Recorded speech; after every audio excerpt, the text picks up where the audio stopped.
Structures in Cooperative Learning Part 5. In this sequence of videos I'm exploring two structures.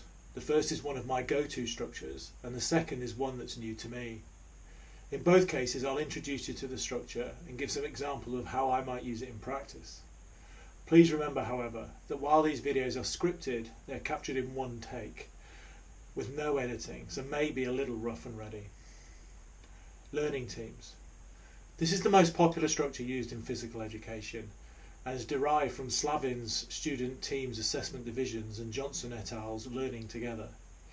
In their work to conceptualise learning teams, Dyson and Granetsky envisioned an approach that would allow students to lead and share leadership, take on roles and responsibilities, and use collaborative skills to achieve group goals.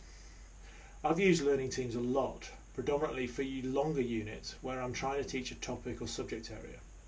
For example, I've used learning teams in track and field athletics as the basis for a 9-week rotation through events and then a mini Olympics. Learning teams start with heterogeneous groups of 4, although groups of 5 in my experience are preferable with even uneven numbers, as you don't want to split groups mid-season if at all possible. And a number of roles. In athletics I had an equipment manager who collected and returned equipment at the start and end of the lesson, a teacher who led the session that I'd laid out on worksheets, a timekeeper stroke encourager who kept track of time and made sure the group moved along as appropriate and supported everyone with positive comments and gestures like thumbs up, a recorder who checked off skills and noted the team's agreed rankings for each event. The recorder also noted down the challenges of the lesson and the group's agreed solutions as discussed in the group processing time at the end of the lesson.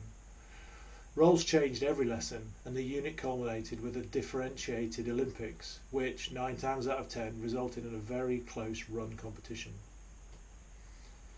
Telephone.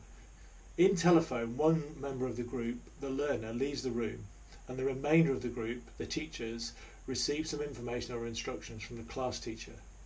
The student teachers plan how best to instruct the learner, make sure everyone is involved and how they will assess understanding. The learner then returns and the teachers each teach their aspect of the task and then check for the learner's understanding.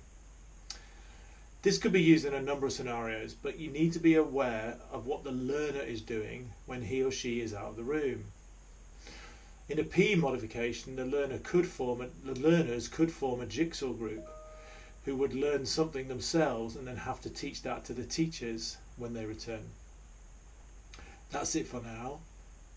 I hope it was worth your time. For more content, please visit my blog at www.pepin.com. Cheers.